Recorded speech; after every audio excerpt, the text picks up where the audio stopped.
Okay, good morning, everybody. Thank you again for joining our Mortgage Monday call series. Today is October 28th, 2024. Coming up on Halloween here. The NFL season is in full swing. And believe it or not, we're getting ready for the holidays here as far as, family and friends, as well as promoting our businesses. For those of you who don't know me, my name is John Mooney. I'm one of the area managers here for Guaranteed Rate Affinity. My co-pilot on these calls is Mr. Aaron Wise. Good morning, Aaron. Good morning, everyone. And just to recap for all, these are a quick shot in the arm market update as it pertains to financing. We aim to get these calls done in about 20 minutes or so. We do it every second and fourth Monday of the month. So the idea is you guys can be in your car in between appointments at a coffee shop, tune in and get the shot in the arm information here as far as how to convert more buyers, sell more homes, build your business. And there is a chat feature here on the call, so feel free to throw any questions, examples, stories you want to cover here in the chat as we go ahead and get started. So, kicking off today, I know Aaron wanted to talk a little bit about event-based marketing and how to leverage those events as we go into the holiday season. So, Aaron, I will hand it over to you. You got it. You got it. Well, yeah, I think two things right now. I think a good chunk of us is kind of looking around like, all right, where's this business going to go in Q4? How is Q1 going to come out? What do we need to do to get the wheels turning? Is there anything we can do to, frankly, just bring in more business, period, right? It's a crazy market out there, which we're kind of tired of saying, I'm sure. There's a lot of confusion out there. I feel like the more outreach that we can do to our sphere, the better off we're all going to be. So right now, I feel like this is the time to get ahead of it and figure out, all right, what's the plan going to be for? I mean, right now, this is the easiest time to reach out to clients. There's a million reasons to call them and talk to them. And I'm talking about clients that you've worked with in the past. I'm talking about clients that you will work with in the future. Maybe you've got Q1, Q2 buyers or sellers that are going to be, sometimes about those people that will be selling, especially next year. So this is the time to reach out to them. There's a million easy reasons, but holidays are perfect. I mean, Halloween is a great time. Thanksgiving is a great time. Christmas, whatever you celebrate, New Year's, you have a million reasons to reach out. So to me, I think the biggest stumbling block is getting over the mental hurdle of, oh my gosh, I don't know what to do, or, what's the playbook going to look like in order to execute an event, or man, it's going to cost me a ton of money. My year was so, I don't know if I want to drop, $1,000 on doing something. And, when I sent out the text this morning, I put a statement in there that I've made a lot of the mistakes already doing this stuff. So let me kind of show you what those have been and show you what that playbook can be.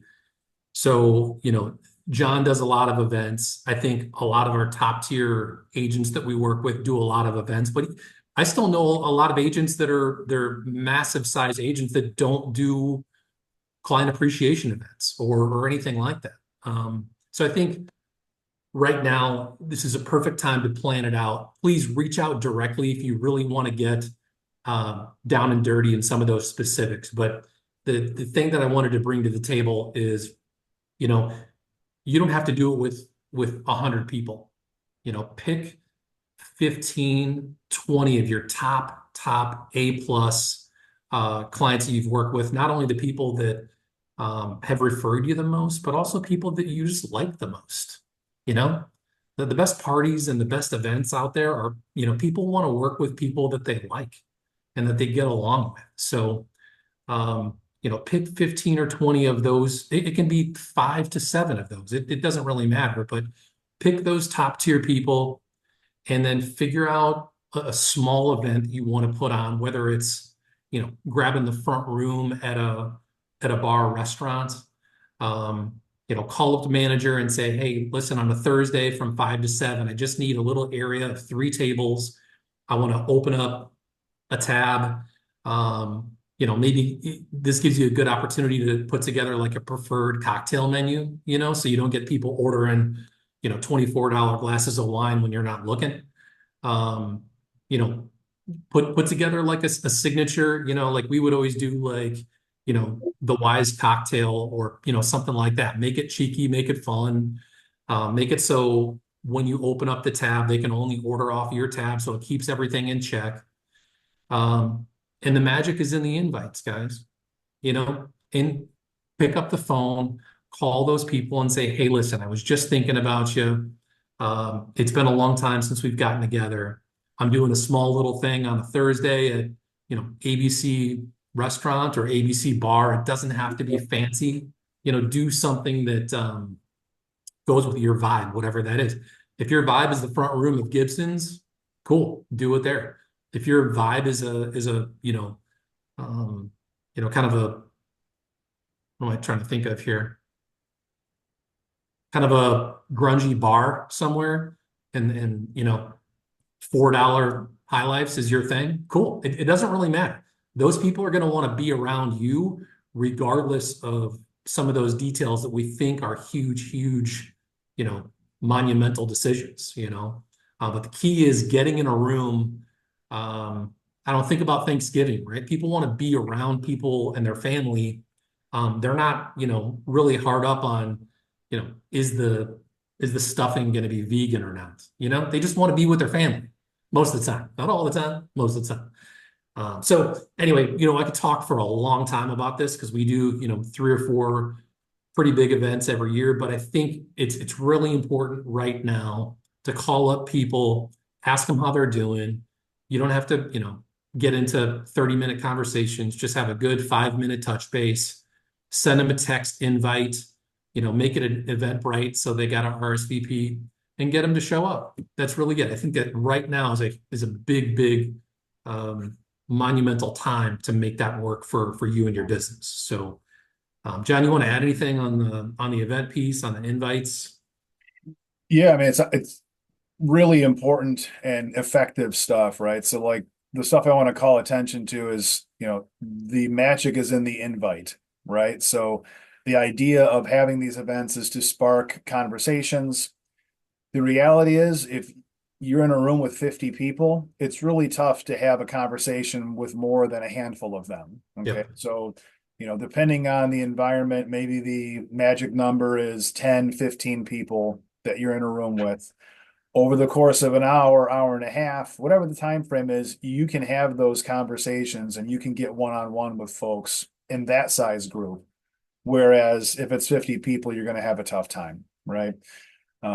More so, to underscore the magic being in the invite, I've picked up business from people that did not attend the event, but they got back to me saying, oh, so great to hear from you.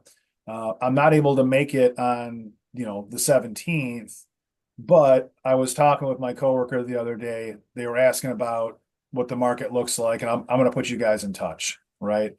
Um, you know, even some charity philanthropic kind of stuff can make an impact this way. So a couple of years ago, there was a shoe drive that we did. There was um, a company called I think it's Cradles to Crayons, right? So they help with underserved communities, people that need a new pair of shoes for the winter, that kind of thing. So we sent out an email blast. Title of the email was, "Hey, I want your shoes," which is kind of a random thing to get in the subject line of your mortgage lender.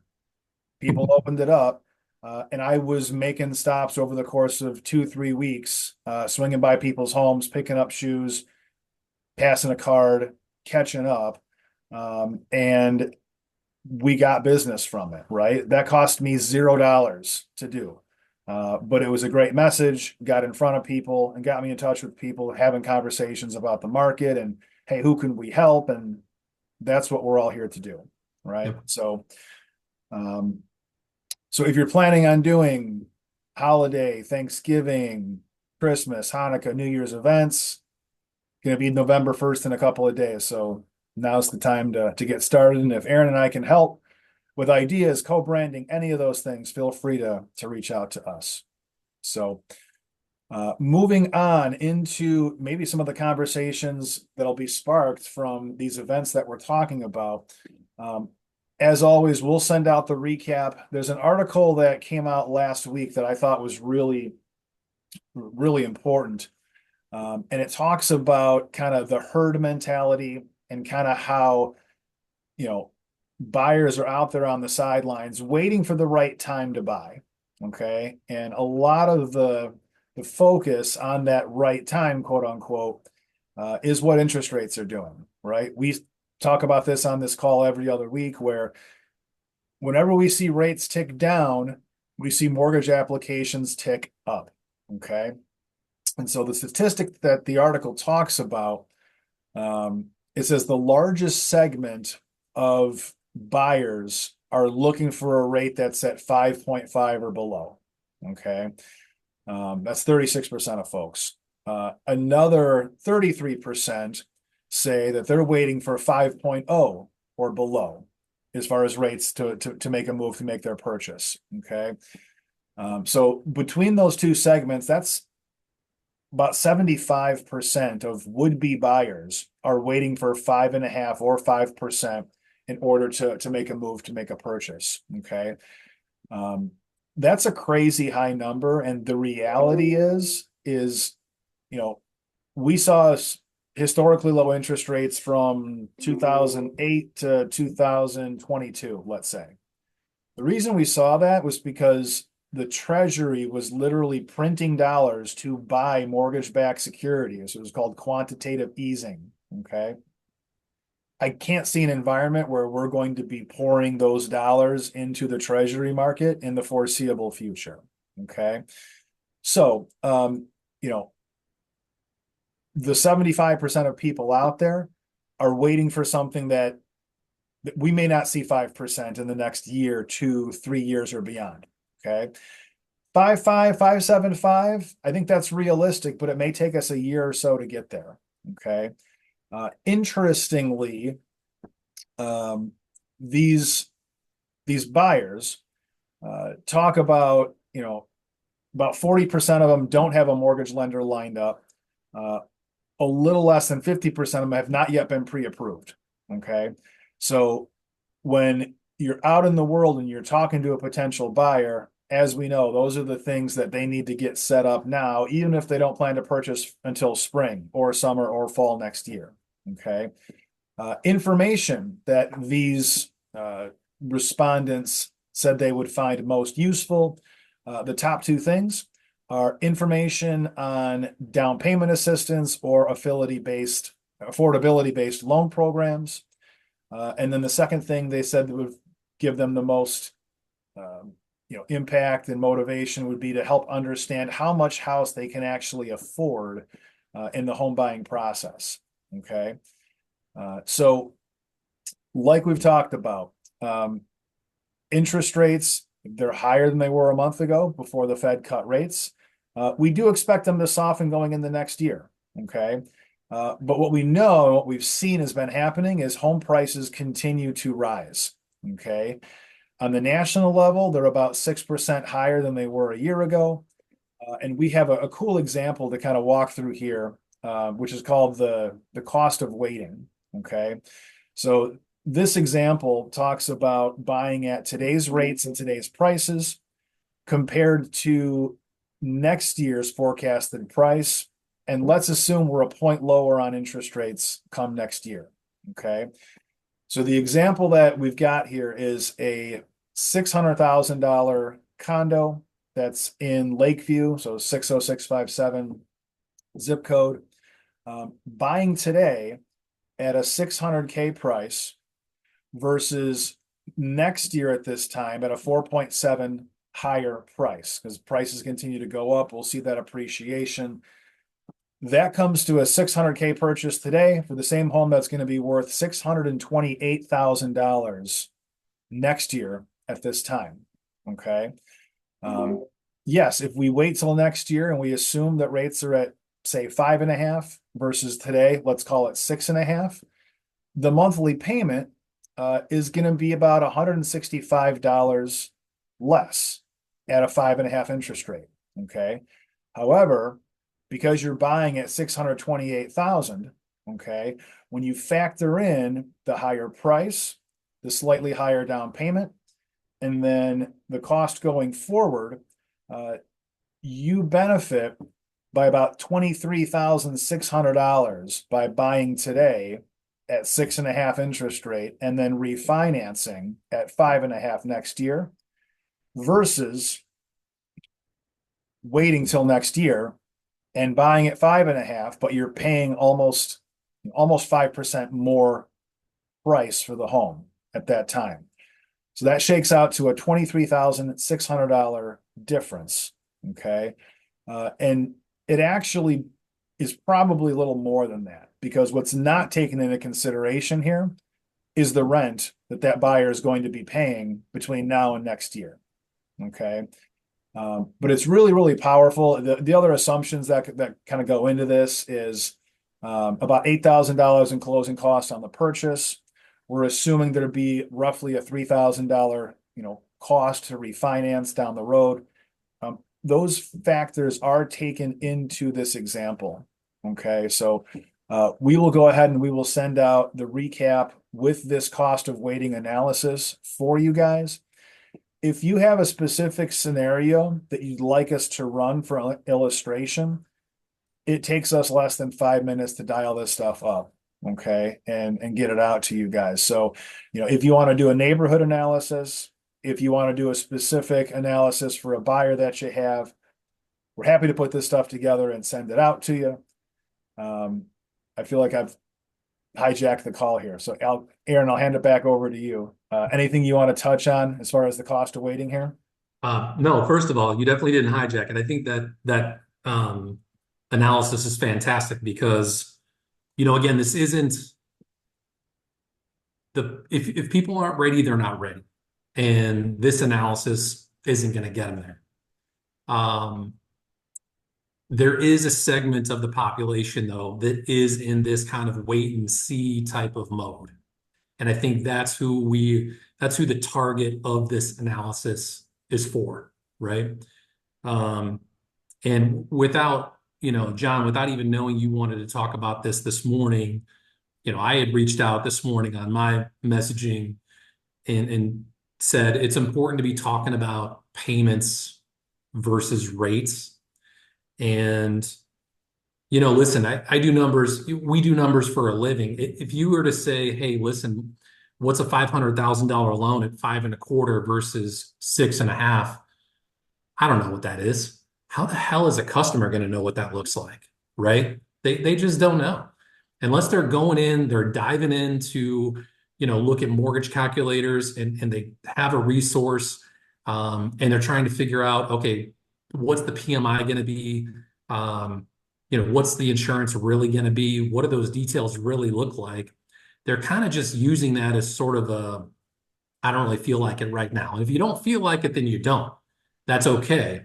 But I think the truth is that, if we do this for a living and couldn't just tell you off the top of our heads what the difference is between a point and a half in rate, I think that, your casual buyer is not going to know what that difference is. So we're looking to try to find the analytical piece of the pie with this thing, and the people that are hungry to get some good, solid information to try to figure out, is this maybe something they haven't thought about? What about the cost of a refinance? What about the cost of rent? What are my closing costs really? Like, they don't even know what a lot of those things are. So, and let's face it, I wouldn't know if I wasn't in the business, or, some of us on this call, if we weren't in this business, we wouldn't know either, but that's, again, the value that we have. And I think it all kind of really does, again, I know we got to wrap up here in a minute, but I could go on for forever. When you're calling people to talk to them about these events, there are conversations that are going to be had. It's not like a no, I can't go, or yes, I can. It's a, hey, I'm glad you called. I was thinking about, like, that's naturally going to come up without even you saying anything. you're going to get a referral without even saying anything. You just are. Oh, hey, a buddy of mine was just looking around. I'm sure I can give him, your number. So these conversations are also part of that as well. Like, hey, we're thinking about doing it, but how many times have you guys heard this? Man, I'm at a, 3.25 on my house. I want to move to the burbs, but I know I'm looking at like 6.5. I don't know if, I want to deal with that rate. They don't know what that payment differential is. They don't know if they're going to be subject to capital gains. They don't know. Um, they don't know what the tax bill is going to look like in Naperville versus Chicago. There's all these factors, and they're just looking at that plaque that's on the wall that says, "Hey, I've got a 3.25 rate right now. Beat that," right? And so I think we have to be a little bit careful how we approach it. But I think if we take an analytical approach and really want to get down and dirty on those numbers, anybody that I've ever gotten into, those conversations with, they usually appreciate the data and appreciate the info. And they're not going to say, hey, listen, yeah, let's make a move right now, but it's definitely going to plant some seeds. So that way, hey, maybe once the spring comes around, they're going to think a little harder, right? Or maybe, they're going to tell their friend about it because they're having that same conversation with their friend over Thanksgiving dinner, right? So, again, I think these two things do tie in their own kind of way.